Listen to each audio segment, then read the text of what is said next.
இங்கிலீஷில் பேசினேன். அப்புறம் ரெண்டாவது ஃபாரினர்லாம் வந்து உட்காந்துருக்காங்க பாருங்க, இவங்கெல்லாம் நம்மளுடைய நான் இங்கிலீஷில் பேசி நம்ம லெவலுக்குள்ள தான் அப்படிங்கிற மாதிரி அவங்க நினச்சிட்டு கூடாது சொல்லுவோம். அதனால் நமக்கு பரிச்சயமான எனக்கு சோறு போட்டிருக்க தமிழ்லையே நான் பேசுகிறேன்.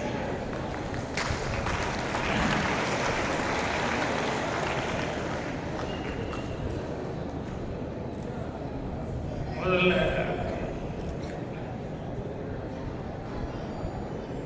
இந்த மரியாதைக்குரிய விழாவுக்கு மூல காரணமாக இருக்கிற மரியாதைக்குரிய அருள்மிகு ஸ்ரீசக்தி அம்மா அவர்களுக்கு என்னுடைய பணிவான வணக்கத்தையும் நன்றியும் நான் தெரிவிச்சுட்டு ஆரம்பிக்கிறேன். அப்புறம் நான் வரும்போது இங்கே அந்த கடைசியிலேருந்து இந்த கடைசி வரைக்கும் வரணும்னு நினைக்கிறேன். ஒரு மாலை அவ்வளோ பேர் தாங்கி பிடிச்சிட்டு இருந்தாங்க லேடிஸ், அவங்களுக்கு என்னுடைய நன்றி தெரிவிச்சுக்கிறேன். ஏன்னா எப்போ வர்றோம் என்னன்னு தெரியல, ஆனால் எவ்வளோ நேரமாக வச்சுருந்தாங்கன்னு தெரியல. நல்ல வேலை வெயில் அதிகமாக இல்லை. ஸோ ரொம்ப அன்போடு அவங்க அவ்வளோ தூரம் வச்சுக்கிட்டு வரவேற்பு கொடுத்தாங்க. அவங்க என்னுடைய மனமார்ந்த நன்றியை தெரிவிச்சுக்கிறேன். அதே மாதிரி இங்கே பிரேயர் சார் பாடுறவங்க அவங்களிருந்து, அதுக்கப்புறம் வரவேற்புரை நடத்திய மரியாதைக்குரிய பிரபா அவர்கள், அவங்களுக்கு என்னுடைய பணிவான வணக்கத்தை தெரிவிச்சுக்கிறேன். அப்புறம் என்ன ரொம்ப ரொம்ப அன்போடு என்னை உபசரித்து என்னை வாங்கன்னு சொல்லி வரவேற்று எல்லாம் பண்ண ஒரு மரியாதைக்குரிய பாலாஜி அவர்கள், அவருடைய பொறுப்புணர்ச்சிங்கிறது எனக்கு ரொம்ப பிடிச்சது. ஏன்னா கெஸ்ட்டு வந்தால் வரவேற்கிறது அப்படிங்கிறது ஃபார்மாலிட்டியில் போயிடும். ஆனால் அவருக்கு இருக்கிற பொறுப்புணர்ச்சி அப்படிங்கிறத காலையிலேருந்து நான் பார்த்துட்டு இருக்கிறேன். எனக்கு ஒவ்வொரு இடமும் சுற்றி காமிச்சதுலேருந்து அந்த ஹாஸ்பிட்டலை பற்றி அம்மா அவர்கள் என்ன சேவை செஞ்சுட்டு இருக்காங்க அப்படிங்கிறதெல்லாம் வந்து ரொம்ப பொறுப்போட எல்லாமே சொல்லியிருந்தாரு. அதை வந்து ரொம்ப ரசித்து கேட்டுக்கிட்டு இருந்தேன். ஏன்னா உளப்பூர்வமாக எந்த விஷயத்தையும் செய்கிறது அப்படிங்கிறதுக்கு அதுதான் ரொம்ப முக்கியம். கடமைக்காக எந்த வேலையும் செஞ்சாலும் செய்ய வராது, உளப்பூர்வமாக செய்யணும். அது இன்னைக்கு இந்த இன்ஸ்டியூஷன் இதெல்லாம் இவ்வளோ பிரமாதமாக வளர்ந்துக்கிட்டு வருது அப்படின்னா அவருடைய பொறுப்புணர்ச்சி. அவருக்கு என்னுடைய பணிவான வணக்கம் தெரிவிச்சுக்கிறேன். அதே மாதிரி அவருடைய சன் ஸ்ரீநாத் வந்திருக்காரு, அவருக்கு மரியாதைக்குரிய டாக்டர் மாதவி அவர்கள், மரியாதைக்குரிய டாக்டர் கீதா இனியன் அவர்கள், அப்புறம் முன்னாள் எம்எல்ஏ திரு கலையரசன் அவர்கள். அவர் பேசிட்டு போது ரொம்ப அவர் உலகமாக சொன்னார். அவருக்கு 2 பொண்ணு, 2 பேருமே டாக்டர்ஸ் அப்படின்னு சொல்லி சொன்னார். கேட்கும்போது அவ்வளோ சந்தோஷமாக இருந்தது. என்னென்னா நம்ம தந்தை மகன் காட்டும் உதவின்னு சொல்லுவாங்க, அந்த மாதிரி அவர் 2 பேர்த்தையும் அவ்வளோ தூரம் படிக்க வச்சுட்டாங்க. அவங்க வந்து மக்கள் சேவைக்காக வந்திருக்காங்க அப்படின்னு சொல்லும்போது அதை கேட்கும்போது ரொம்ப சந்தோஷமாக இருந்தது. மரியாதைக்குரிய ராமலிங்கம் அவர்கள், அவருக்கும் கடைசியாக நன்றி சொல்ல போகிறேன். அவருக்கும் எல்லாருக்கும் பணிவான வணக்கம். அதுக்கப்புறம் கிராஜுவேஷன் வாங்கவங்க பார்த்து சந்தோஷப்பட வந்தவங்க, மேலே உட்காந்துருக்கவங்க, என்னுடைய பணிவான வணக்கம் தெரிவிச்சுக்கிறேன். பட்டமே வாங்காத ஒருத்தன் இந்த பட்டப்படிப்பு விழாவில் வந்து இதெல்லாம் போட்டுக்கிட்டு உட்காந்துருக்கேன். எனக்கு ஒரு மாதிரி கில்ட்டியாக ஒரு ஃபீலிங் இருந்தது. சரியாக படிக்கலை, நம்ம வந்து பட்டப்படிப்பு விழாவில் வந்து போய் கலந்துக்கிறோமே அப்படிங்கிறது வந்து கொஞ்சம் மனசுக்குள்ள கில்ட்டியாக இருந்தது. ஆனால் கூட சினிமாவில் ஏதோ எல்லாரும் அவங்கெல்லாம் பேசும்போது சொல்லிட்டு இருந்தாங்க, இங்கே ஸ்டேஜ்லேருந்து வந்தவங்க சினிமா பற்றி என்னுடைய படத்தை பற்றி பேசிட்டு இருந்தாங்க. ஸோ அது வந்து எனக்கு வந்து ஒரு சின்ன ஆத்ம திருப்தி கொடுக்குது. பரவாயில்ல, நம்ம ஏதோ பண்ணியிருக்கோம் அப்படின்ட்டு. சமீபத்தில் ஒரு டாக்டர் எனக்கு தெரிஞ்சவர், அவர்கிட்ட படம் ரிலீஸ் ஆகுது, அந்த சாதாரணமாக கேஷுவலாக பேசுவோம். அந்த நேரத்தில் தான் படம் ரிலீஸ் ஆகிடுச்சு, அதனால் படத்தை பற்றி கூட பேசப்படுது. இந்த தடவை அவர்கிட்ட பேசும்போது, என்ன டாக்டர் சமீபத்தில் ரிலீஸ் ஆச்சு, படம் பார்த்தீங்களா அப்படின்னு கொஞ்ச நேரம் சைலண்டாக இருந்தார். ஒரு 2-3 படம் ரிலீஸ் ஆகிருக்கு டாக்டர், பார்க்கலையா நீங்கள் அப்படின்னா, எங்கள் டாக்டர் ஜோக் ஒன்று சொல்லட்டுமா அப்படின்னாரு. சரி சொல்லுங்க டாக்டர். ஏன்னா டாக்டர்கள்லாம் சீரியஸ்ன்னு நினைக்க வேண்டாம். டாக்டர்களே நிறைய பேர் வந்து எவ்வளோ ஹியூமராக பேசுறது இருக்காங்க அப்படிங்கிறது வந்து எனக்கு தெரிஞ்ச ஒரு டாக்டர். அவர் என்ன வந்து எத்தனை குழந்தைங்க என்னென்ன கேட்டுக்கிட்டு இருந்தாரு. நான் சொன்னேன். அதுக்கப்புறம் நம்மளும் ஃபார்மாலிட்டி கேட்கணும் அப்படின்னு சொன்னோடனே, டாக்டர் உங்களுக்கு எத்தனை குழந்தைங்க அப்படின்னு அவர் சிரிச்சுக்கிட்டே தூ அப்படின்னு நிறுத்திக்கிட்டே பரவாயில்ல, தூ அஃபீஷியலி அப்படின்னாரு. அப்புறம் புரியுதில்ல அஃபீஷியலி அப்படின்னா. ஸோ டாக்டர் வந்து அவர்கிட்ட எவ்வளோ தூரம் ஒரு ஹியூமர் சென்ஸ் இருக்குது. அவர் இப்போ படம் ரிலீஸ் ஆகிருந்தா அந்த டாக்டர்கிட்ட படம் பார்த்தீங்களான்னு கேட்டேன். நான் எங்கள் டாக்டர் ஜோக்கு சொல்கிறேன் அப்படின்னாரு. சரி சொல்லுங்க அப்படின்னா, இல்லை ஒரு நல்ல டிஸ்பென்சரி டாக்டர், அவர்கிட்ட வந்து நல்ல ஃபேமஸான டாக்டர். அப்புறம் வந்தாங்க. என்ன அப்படின்னா, கொஞ்சம் மண்டையில் மூளையில் ஏதோ ஒரு சின்ன பிரச்சனை இருக்கிற மாதிரி இருக்குது, லைட்டாக இருக்குது, பெயின் ஆகுது அப்படின்னா, அந்த டாக்டர் ரொம்ப அட்வான்ஸ் பிரமாதம் எல்லாம் பண்ண முடியாது. அப்புறம் சரின்னு சொல்லிட்டு கொஞ்சம் இதை கழட்டி மூளையை கொஞ்சம் எடுத்து வச்சு கொஞ்சம் வெளியே வெயிட் பண்ணுங்க அப்படின்னு நான் மூடி விட்டுறேன். வேறு ஒரு சின்ன வேலை இருக்குது, ஒரு 1/2 மணி நேரத்தில் முடிச்சுட்டு மறுபடியும் வந்து உங்களுக்கு என்ன மூலையில் கரெக்ஷன் அப்படின்னு சொல்லி பார்த்துட்டு அப்புறம் மறுபடியும் நான் ஃபிட் பண்ணி அனுப்புகிறேன், கொஞ்சம் வெளியே வெயிட் பண்ணுங்க அப்படின்னு சொல்லிட்டு இவர் வேலையை பார்க்க ஆரம்பித்தாரு. அப்புறம் பார்த்து முடிச்சுட்டு ஒரு 1/2 மணி நேரம் கழிச்சு வந்து பார்த்தா அந்த ஆளை காணும். என்னடா மூளையை கழட்டி வச்சிருக்கோம், திடீர்னு காணாமல் போயிட்டானே என்னடான்னு சொல்லிட்டு அங்கே பாருங்க இங்கே பாருங்க, எங்கேயோ பார்க்குறாங்க, எங்கே பார்த்தாலும் கிடைக்கவே இல்லை. அப்புறம் ஒரு 6 மாதம் கழிச்சு அந்த டிஸ்பென்சரி டாக்டர் பார்க்க வந்திருக்காங்க. இன்னும் அது மூளையை கழட்டி வச்சேன், ஒரு 1/2 மணி நேரத்தில் செட்டப் பண்ணி கொடுத்தேன். மூளை போட்டு நீ பாட்டு போயிட்டீங்க. ஆமாம், இத்தனை நாள் என்ன பண்ணிட்டு இருந்தேன், மூளையை வச்சுட்டிய, இத்தனை நாள் என்ன பண்ணிட்டு இருந்தேன் அப்படின்னு சொல்லி கேட்டாங்க. நான் சினிமா டைரக்ஷன் பண்ணிட்டு இருந்தேன் அப்படின்னு சொன்னேன். எதுக்குன்னா படம் எப்படி இருக்கு அப்படின்னு சொல்லி டாக்டர் கேட்டதுக்கு இந்த ஜோக்கை சொல்லி, இன்னைக்கு சினிமா வந்து ஏன் இப்படிலாம் இருக்குது அப்படின்னு சொல்லி கேட்டார். நான் சொன்னேன், நீங்கள் பார்க்குறப்போ வந்து சரியில்லைன்ற படமாக வந்திருக்கலாம், ஆனால் நல்ல படங்கள் ஒன்று வந்துட்டு தான் இருக்கு டாக்டர் அப்படிங்கிற மாதிரி சொன்னேன். ஸோ எனக்கு என்னென்னா, நம்ம எடுத்த பழைய படங்கள் பார்த்தீங்கன்னா சொல்லும்போது ரொம்ப உண்மையாக ஏதோ சின்சியராக பார்த்துருக்கோம் அப்படிங்கிற மாதிரி ரொம்ப மனநிறைவு கொடுக்குது. இன்றைக்கி கிராஜுவேஷன் நர்ஸ் அவங்களுக்கு பண்ணுற வேலைகள், இதில் நிறைய பேர் கையில் குழந்தையோட சுற்றிட்டு இருந்தாங்க பாட்டு. அவங்க கேட்டாங்க, அப்புறம் வேலைகள்லாம் போய் சேர்ந்தாங்க. ஆனால் இந்த ஃபங்க்ஷனுக்காக வந்து இப்போ எல்லாத்தையும் வர வச்சுருக்கோம் அப்படின்னு சொல்லிட்டு கொஞ்சம் லேட்டாக பண்ணுற ஃபங்க்ஷனு, அதனால் அவங்க குழந்தை தான் நினைக்கிறேன் அப்படிங்கிற மாதிரி சொன்னாங்க. ஏன்னா வேலைக்கெல்லாம் போய் சேர்த்தாங்க அப்படின்ட்டு. அதுபோக மற்ற டெக்னீஷியன்ஸ், லேப் டெக்னீஷியன்ஸ் அவங்களுக்கெல்லாம் கூட இந்த மரியாதை செய்கிறோம் அப்படின்னு சொல்லும்போது ரொம்ப சந்தோஷம் இருக்குது. இந்த டாக்டர் ப்ரொஃபஷன் அப்படிங்கிறது வந்து பொதுவாக எல்லாரும் சொல்கிறது தான்.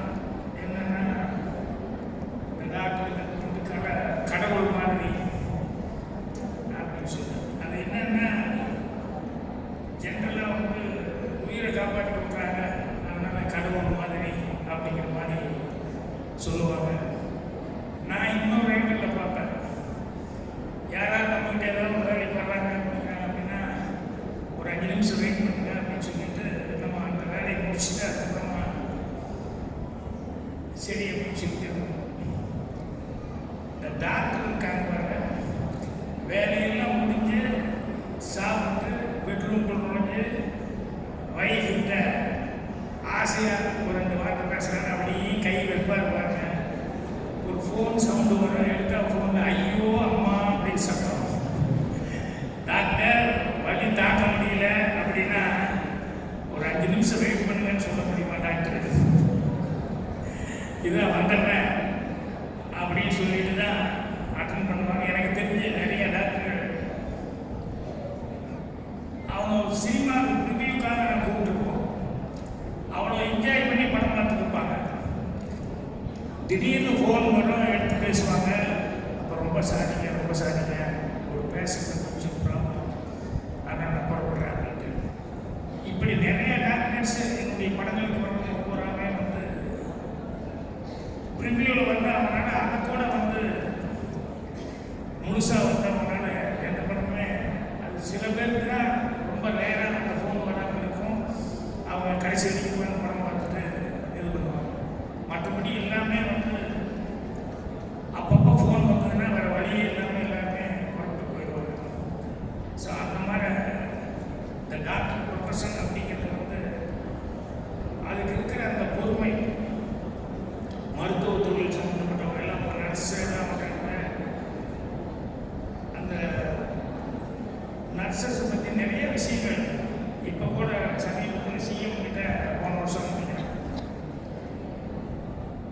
கதீஜா பீவி அப்படின்னு சொல்லிட்டு ஒரு அம்மா, அந்த நர்ஸு மெட்டர்னிட்டி ஆக்சிடென்ட் நினைக்கிறேன் மிட்வைஃப், அவங்க வந்து 10,000 குழந்தைகளுக்கு வந்து பிரசவம் பார்த்துருக்காங்க. ஒரு கேஸு கூட ஆயுத கேஸு கிடையாது, எல்லாமே நார்மல் டெலிவரி. 10,000 பேருக்கு பிரசவம் பார்த்து எல்லாருமே நல்லா இருக்காங்க. ஸோ அப்படி ஒருத்தர் வந்து அந்த கதீஜா பீவின்னு விழுப்புரமாக ஏதோ டிஸ்ட்ரிக்ட், அவளை வந்து சிஎம் வந்து கூப்பிட்டு அவங்களுக்கு வந்து பாராட்டு தெரிவிச்சிருக்காங்க. ஸோ அவங்க எந்த அளவுக்கு அக்கறையோட அவங்க அந்த குழந்தை பேர் அப்படிங்கிறத வந்து எந்த அளவுக்கு அவங்க பார்த்துருப்பாங்க அப்படிங்கிறத நினைக்கும் போது ரொம்ப பெருமையாக இருக்குது, சந்தோஷமாக இருக்குது. அதே மாதிரி நான் படிக்கும்போது ஒரு விஷயம் படித்தேன். என்னன்னா ஒரு சைனாவில் ஒரு இடத்துக்கு நிலநடுக்கம் வந்தப்போ ஒரு சர்ச்சு இடிஞ்சு வந்துருச்சு. அப்புறம் அந்த இடிபாடுகளை எல்லாம் வந்து கிளியர் பண்ணிட்டு இருந்தாங்க. கிளியர் பண்ணிட்டு இருக்கும்போது நிறைய மேலே மண், தூண், கல் இந்த மாதிரி அதெல்லாம் ஒன்றா கிளியர் பண்ணிட்டு வரும்போது ஒரு சின்ன குழந்தை சத்தம் கேட்குறாங்க, குழந்தை அழுகிற சத்தம். அப்படி அதெல்லாம் இடிபாடில் நடக்கும்போது பார்த்தா குப்புறப்படுத்திருக்காங்க ஒரு நன். குழந்தை அழுகிற சத்தம் என்னன்னு சொல்லி பார்த்தா அந்த நன்னை புரட்டும் போது அவங்க இறந்துட்டாங்க. ஆனால் அவங்க கையில் ஒரு குழந்தை இப்படி அணைச்சி பிடிச்சிருந்தாங்க. ஸோ அந்த இடிஞ்சு போகும்போது அந்த குழந்தைய அணைச்சி பிடிச்சி குப்புற படுத்துட்டாங்க, அந்த குழந்தையை காப்பாற்றணும் அப்படின்ட்டு. ஸோ இடிபாடுகளில் அவங்க இறந்துட்டாங்க, அந்த குழந்தை உயிரோடு இருந்தது. ஸோ நன் அப்படிங்கிறவங்களும் சரி, நர்ஸ் அப்படிங்கிறவங்களும் சரி, அவங்களுடைய சர்வீஸ் வந்து நிறைய நினச்சி பார்க்கும்போது அவங்க எந்த அளவுக்கு பேஷண்ட்டாக இருக்காங்க. அதே மாதிரி தைவானில் கூட ஒரு செய்தி ஒன்று படித்தாங்க. அங்கே இதே மாதிரி வந்து 7.2 ரிக்டர் அளவுக்கு ரொம்ப சிவியரான ஒரு நிலநடுக்கம் வந்து நிறைய டேமேஜ் ஆகிருக்கு. அப்போ ஒரு ஹாஸ்பிட்டலில், அப்போ அந்த ஹாஸ்பிட்டலில் வந்து சிசிடிவி அந்த கேமரா வச்சு பார்த்துருக்காங்க. அந்த நிலநடுக்கம் வந்தப்போ என்ன ஆச்சு ஹாஸ்பிட்டலுக்குள்ள அப்படின்னு சொல்லி சாதாரணமாக ஓட்டு பார்த்துருக்காங்க. அப்போது நர்சஸ் எல்லாம் ஒரே டைரக்ஷனில் ஓடிட்டு இருந்திருக்காங்க. எல்லாரும் அங்கே இங்கேயும் ஓடிட்டு இருந்திருக்காங்க. இந்த நர்ஸுகள் மட்டும் எல்லாரும் ஒரே டைரக்ஷனில் ஓடிட்டு இருந்திருக்காங்க.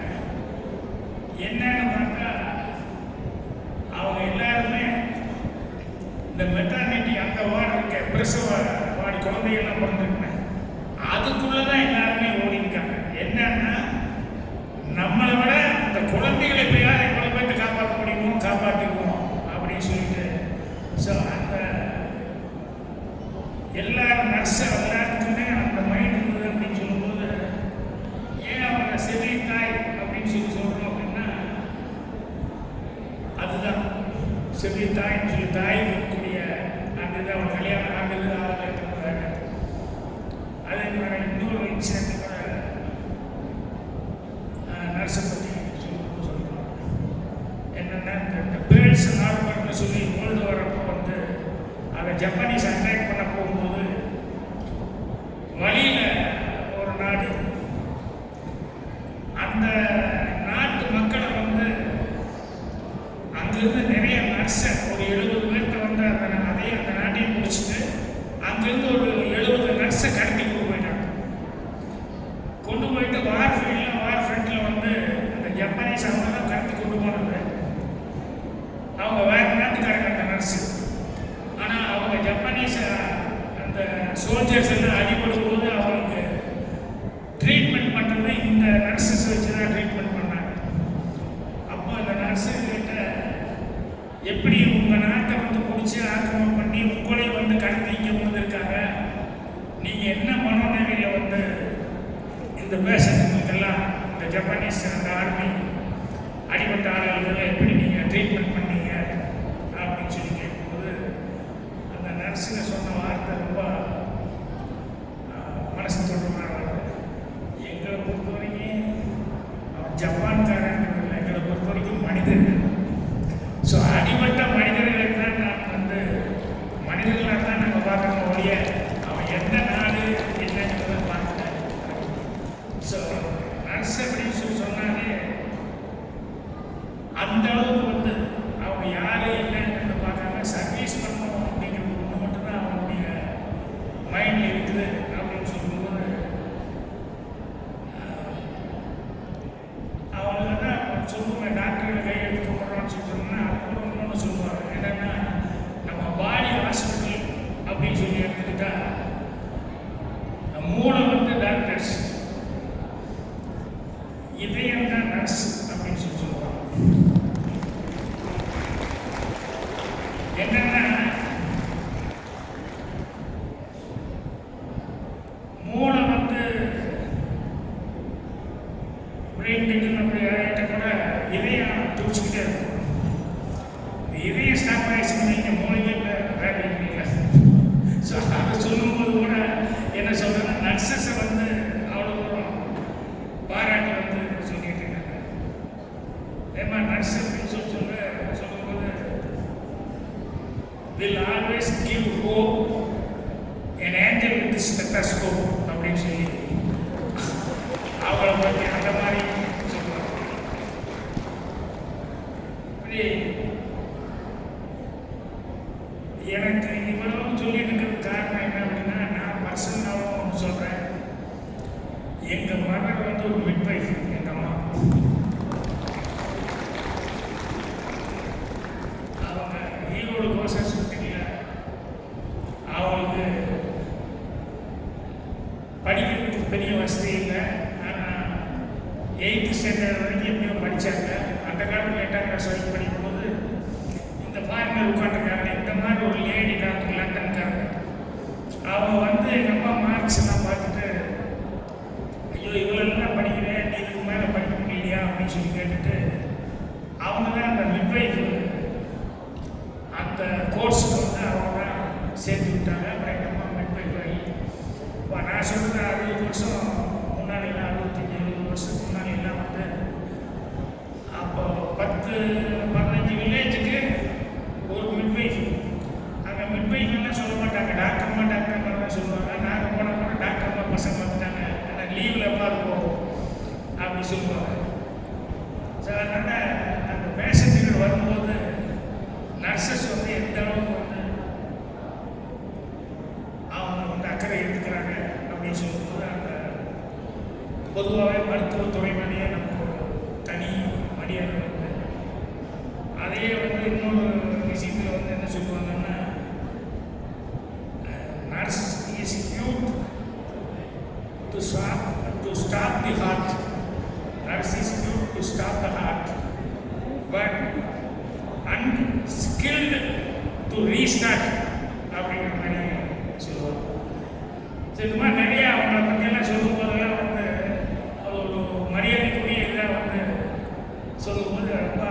கேட்கும்போது தான் இருக்குது.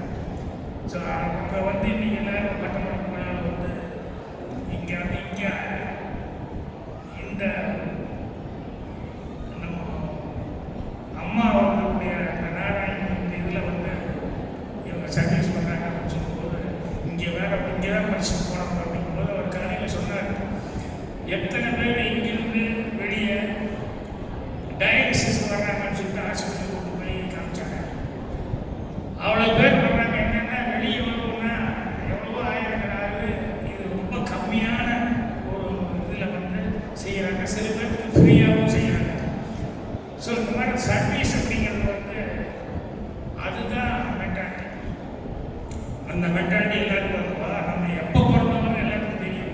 ஆனால் எதுக்கு பிறந்தாங்கன்னா நிறைய பேருக்கு தெரியாது. அதே மாதிரி சொல்கிறது வந்து மனிதனுக்கு பிறப்பு இருக்கிற மாதிரி இறப்பு இருக்குது அப்படின்னா, நான் சொல்கிறேன் பிறப்பு மட்டும்தான் இருக்குது, இறப்புங்கிறது கிடையாது. நீ கரெக்டாக வாழ்ந்த அப்படின்னு சொன்னோம்னா உன்னை கடைசி வரைக்கும் நினச்சிட்டே இருப்பாங்க இந்த உலகம். நீ அடுத்தவங்களுக்காக பண்ணுற அடுத்தவங்க கஷ்டத்துக்காக தவிர அடுத்தவங்களுக்காக வாழ்ந்த அப்படின்னு சொன்னோம்னா கடைசி வரைக்கும் உன்னை வந்து இந்த உலகம் நினச்சிக்கிட்டே இருக்கும் அப்படின்னு சொல்லி தான் அதுக்கு தான் நிறைய பெரியவங்களை பற்றிலாம் சொல்லும்போது அவங்களுக்கெல்லாம் இறப்பே இல்லாத அளவுக்கு இன்னும் இருந்துட்டு இருக்காங்க அப்படின்னு சொல்லுவாங்க.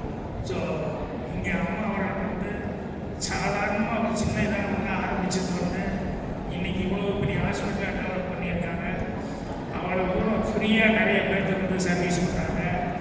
படிப்புக்கு வந்து நிறைய பேருக்கு வந்து இது பண்ணுறாங்க. அது மாதிரி இன்னும் அவருடைய ஸ்கீம்கள்லாம் வந்து நிறைய ஸ்கீமெல்லாம் சொன்னாங்க. அதெல்லாம் கேட்கும்போது வந்து ரொம்ப ஆச்சரியமாக இருக்குது. இப்படியெல்லாம் கூட அம்மா திங்க் பண்ணுறாங்க அப்படின்ட்டு அது ஒரு விஷயம் சொன்னார், ரொம்ப பிடிச்சது. என்னென்னா தவறு செய்வது அப்படிங்கிறது மனித இயல்பு. ஸோ அது மாதிரி வந்து குற்றம் செய்கிறது தவறி ஏதோ ஒரு எமோஷனில் குற்றம் செய்வாங்க. அப்படி குற்றம் செஞ்சுட்டு ஜெயிலுக்கு போனாலும் வைங்க, அவன் திரும்பி வந்தால் சொசைட்டியை வந்து அவனை ஏற்றுக்காது. அவனை எல்லாருமே பயப்படுவாங்க. வேண்டாம், ஜெயிலுக்கு போயிட்டு வந்தவன் கைதி, சரியாக வராது அப்படின்னு சொல்லி எல்லாருமே உதாசீனப்படுத்துவாங்க. அதனால் அவங்களுடைய லைஃப் ஜெயிலுக்கு போயிட்டு வந்த ஒரு லைஃப் மறுபடியும் வந்து பழையமான ஒரு வாழ்க்கை வாழ்றதுக்கு ரொம்ப கஷ்டமாக இருக்கும். ஆனால் அம்மா அவர்கள் வந்து அந்த மாதிரி ஆட்களுக்கு கூட அவன் உள்ளே ஏதாவது வேலை பார்த்துருப்பான். கார்பெண்டர் வேலை பார்த்துருப்பான், வேலை பார்த்துருப்பான், ஜெயிலில் இருந்த வரைக்கும் ஏதோ ஒரு வேலை பார்த்துருப்பாங்கல்ல. அதனால் அந்த வேலைக்கு அவனுக்கு நம்ம பணம் கொடுத்து ஹெல்ப் பண்ணி சொந்தமாக தொழில் தொடங்க சொல்லுவோம். இவன் வெளியே போனால் தான் வேலை கிடைக்காது. ஆனால் சொந்தமாக அவன் தொழில் பண்ணான்னா அவன் நல்லபடியாக இருக்கலாம், சமுதாயத்தில் அவனுக்கு மரியாதையும் கிடைக்கும் அப்படின்னு சொல்லி. ஸோ இப்படி கைதியாக இருந்து இப்படி உதாசீனப்படுத்தப்பட்டவர்கள், கவனிக்காதவங்க, மற்றவங்ககிட்ட மரியாதை இல்லாதவங்க, இவங்களை பற்றி கூட அவங்க யோசிச்சு அம்மா அவர்கள் வந்து இவ்வளோ சிறப்பாக வந்து ஸ்கீம் கொண்டு இருக்காங்க அப்படின்னு சொல்லும்போது ரொம்ப அதுதான் சொன்னேன். மனிதனுக்கு பிறப்பு உண்டு, இறப்பு இல்லை அப்படிங்கிறது வந்து என்னென்னா இந்த மாதிரி இருக்கவங்களை வந்து கடைசி வரைக்கும் வந்து உலகம் வந்து பாராட்டிகிட்டே இருக்கும். அந்த மாதிரி நாட்கள் அம்மா வந்து ஒவ்வொருத்தரும் டெய்லி இங்கே வர்றவங்கெல்லாம் அந்த முன்னால் உட்காந்துருக்காங்க. எந்தெந்த ஊர்லேருந்து வந்திருக்காங்க, பார்த்தா ரொம்ப ஏழ்மையாக இருந்துட்டு இருக்காங்க. ஸோ அவங்க மனசார வந்து அவங்க வந்து வாழ்க்கைக்கு போகிறதுக்கு இருக்கு. அதுதான் ரொம்ப முக்கியம். இப்போ நான் பாக்கியம் புக் ஆரம்பிக்கும் போது கூட நான் ஒரு வேர்டு எழுதியிருந்தேன், சந்தோஷத்துக்கு பெரிய சந்தோஷமே அடுத்தவங்களை சந்தோஷப்படுத்தி பார்க்கறது தான் அப்படிங்கிறத ஒரு கேப்ஷனாக எழுதியிருந்தேன். அதனால் முடிஞ்ச வரைக்கும் நம்ம வந்து நமக்காக வாழ்றது, நம்மளை சுற்றி இருக்கிறவங்களுக்காக வாழ்கிற ஒரு வாழ்க்கை. ஆனால் அடுத்தவங்களுக்காக வாழ்கிற வாழ்க்கை அப்படிங்கிறது வந்து நம்ம ஒரு அர்த்தமுள்ள வாழ்க்கையை வாழ்ந்துருக்கோம் அப்படின்னு சொல்லுவோம். அதனால் நான் சினிமா எடுத்தால் கூட சினிமாவில் கூட வந்து முருங்காய் முடிச்சுல சொன்னேன் அப்படிங்கிறத நிறைய பேர்.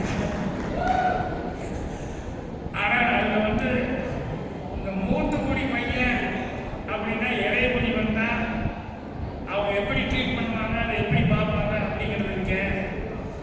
இது வந்து நிறைய இடங்கள்ல நான் பார்த்தேன்.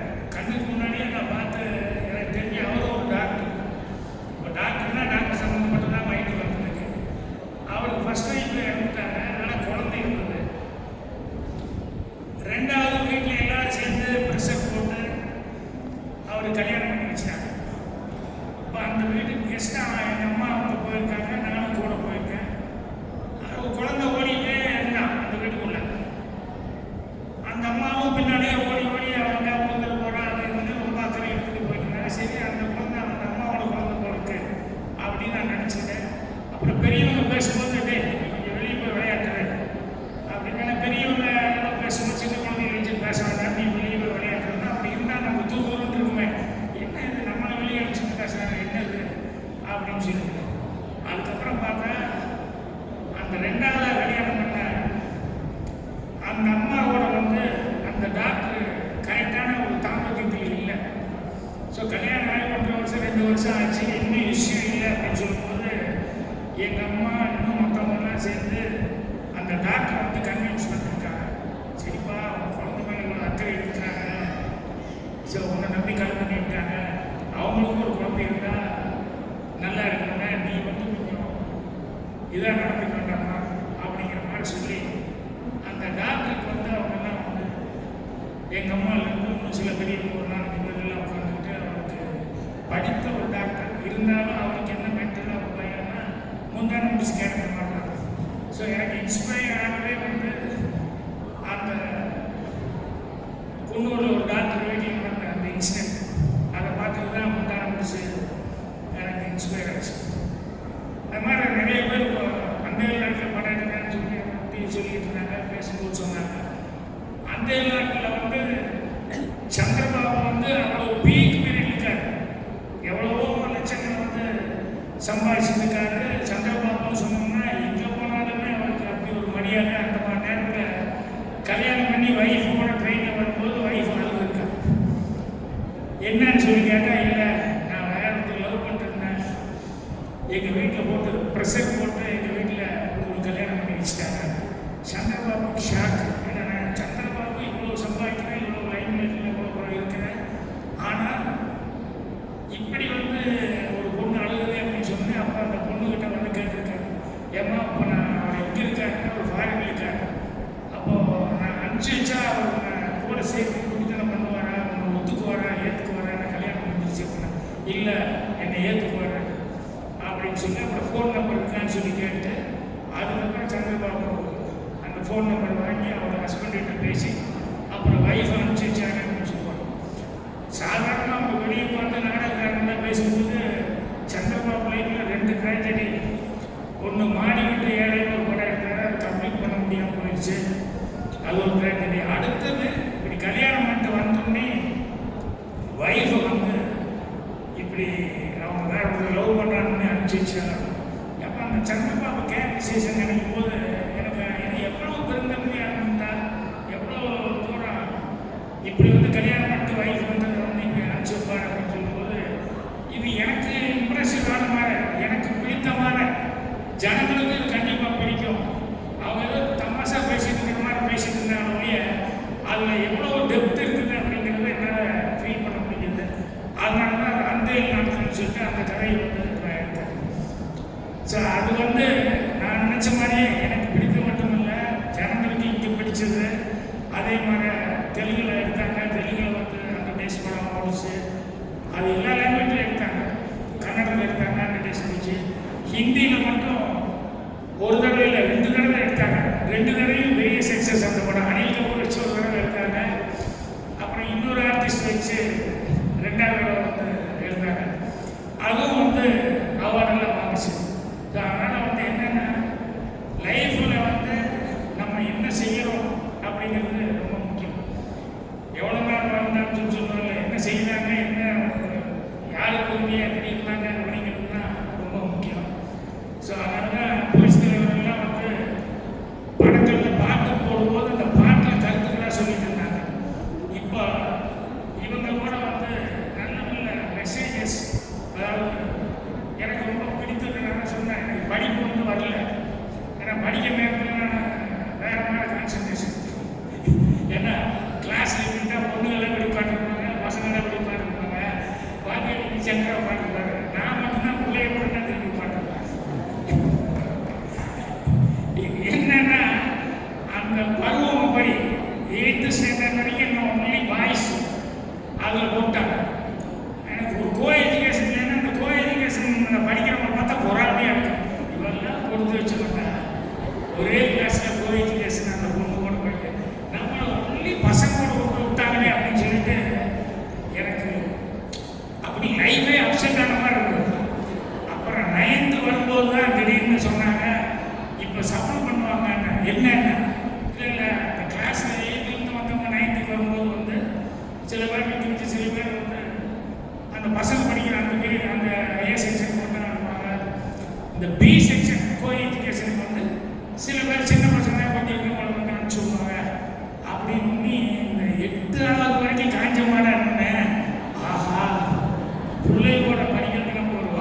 பி செக்ஷன் அனுப்ப மாட்டாங்க, ஹைட்டாக இருக்கிற பசங்களையும் பி செக்ஷன் அனுப்ப மாட்டாங்க அப்படின்னு எனக்கு கருத்து. என்னடா ஹைட்டாக இருந்தால் அனுப்ப மாட்டேன்னு சொல்கிறாங்க, நமக்கு மீசை வந்து ஓகே அது பரவாயில்ல முளைக்கல, ஆனால் ஹைட்டாக இருந்தால் அனுப்ப மாட்டேன்னு சொல்கிறான்னு நான் மெல்ல காலை போய் அகலப்படுத்திட்டேன். அப்படியே காலத்தை குறுக்கிட்டு இப்படி நின்னேன், நம்மளை கூப்பிடுவாங்க. அப்படியே குறுக்கிட்டு நின்று இப்படி தெரியும் பார்த்தா எல்லாரும் அப்படி தான் இருக்காங்க. ஏன்னா எல்லாத்துக்கும் மனசுக்குள்ள ஒரு ஆசை இருக்குது, பிள்ளைங்களுக்கு சேர்த்து படிக்கணும் அப்படின்னு சொல்லிட்டு. அதுக்கப்புறம் வாத்தியார் வந்தோடனே தில் மாஸ்டர் வந்தார். வந்தோடனே 7லேருந்து 6 படிக்காங்க. ஆட்டில் வந்து விட்டார். ஆர்வம் முன்னாள் வா அப்படின்னாரு. அனந்தராமன் நீ முன்னாள் வாங்கினாரு. அடுத்தது பி பாக்கியராஜ் முன்னாள் வாங்கி கூப்பிடுவான்னு பார்த்துருந்தேன். என்னை விட்டார். பக்கத்தில் பாலசுப்ரமணியன் நீ முன்னாள் வாங்கிட்டார். எனக்கா அப்படியே அழுகலையா வருது. என்னை கூப்பிடாம விட்டாரு. அதை விட பெரிய அழுகை என்னன்னு எனக்கு அடுத்த பையனை கூப்பிட்டான்ல, அவன் என்னை பார்த்து ஒரு சிரிச்சுட்டு அப்படின்னு போனா பாரு. அது இன்னும் ரொம்ப அதுக்கப்புறம் எல்லாம் முன்னாள் போச்சு. லைஃப் 9th 10th 11th எல்லாமே இனிமேல் வந்து பசங்களோடு தான் அப்படிங்கிற மாதிரி நினச்சிக்கிட்டு அப்படியே சோகக்கடலில் போயிட்டு அப்புறம் எல்லாரையும் கடைசியில் எல்லாத்தையும் முன்னாள் அப்படின்ட்டு அப்புறம் கடைசியில் திரும்ப சொன்னாங்க, டேய் இந்த முன்னாள் கூப்பிட்டோம்ல, நீங்களாம் பசங்க செக்ஷனுக்கு போங்க, இந்த பின்னால் இருக்கிறவங்க பி செக்ஷனுக்கு போங்க. எனக்கு எப்படி அப்படியே ஸ்லோ மோஷனில் பறக்க ஆரம்பிச்சிட்டேன். அதுக்கப்புறம் வந்து கிளாஸில் போய் உட்காங்க மைண்டை போக மாட்டேங்குது. டீச்சரை தான் சொல்லிட்டு இருக்காங்க, நான் இந்த சைடு தான் பார்த்துருக்கேன். எனக்கு கிடைச்ச வாத்தியார்கள் நல்ல நல்ல வாத்தியார்கள் என்னென்னா அவங்க பாடல் கொடுக்கலாம் விட்டுட்டேன், ஆனால் அவங்க சில பஞ்சஸ் சொல்லி கொடுப்பாங்க, அது மறக்கவே மாட்டாங்க லைஃப். கிளாஸ் போது எப்படின்னா நான் அங்கேருந்து ஒரு பொண்ணை பார்த்துக்கிட்டு இருக்கிறேன், அது என்ன பார்த்துக்கிட்டே இருக்கிறேன். இந்த வாத்தியார் வந்து என்னென்னா படி அப்படிம்பாரு, யாராவது படிச்சுருப்பான் அசோகர் கிபி 2ஆம் நூற்றாண்டு அப்படின்னு ஏதோ ஆரம்பிச்சு படிச்சுட்டு வந்துருக்கு. ராம்சார் நீ படுறா அப்படின்னா இவன் கரெக்டாக எடுத்து அசோகர் 2ஆம் நூற்றாண்டு அப்படின்னு சொல்லி ஏதோ எடுத்து கரெக்டாக இருந்து படிக்கணும். அவன் படிக்கலன்னா தெரியாது கவனிக்கலான்னு அர்த்தம். உடனே அவனுக்கு ஏதாவது சரி உட்கார் நான் கவனிச்சுக்கிறேன் அப்படின்னு சொல்லி சொல்லுவார். ஸோ அந்த மாதிரி வந்து அந்த வாத்தியார் யாரை வேணாலும் நிறுத்திடுவார், யாரை வேணாலும் பண்ணிட்டு சொல்லுவார். இந்த பிள்ளைய வேணாலும் பார்த்துருந்தோம் இல்லையா, இப்போ திடீர்னு வாத்தியார் அந்த பொண்ணு பேர் சொல்லி அந்த பொண்ணை எந்திரிச்சு படி அப்படின்னா அவள் என்ன பார்த்து இந்த வட்ட காலம் எந்திரிச்சு படிக்கணும்னு புக் எடுத்து பேச்சு தேடிட்டு இருக்கான். எந்த பேச்சு என்ன பாடம் நடக்குது அப்படின்னா பேச்சு தேடிட்டு இருந்தா. சரி பரவாயில்ல பாக்கியில் நீ படி அப்படின்னாரு. நான் புக்கே எங்க இருக்குன்னு தெரியும்.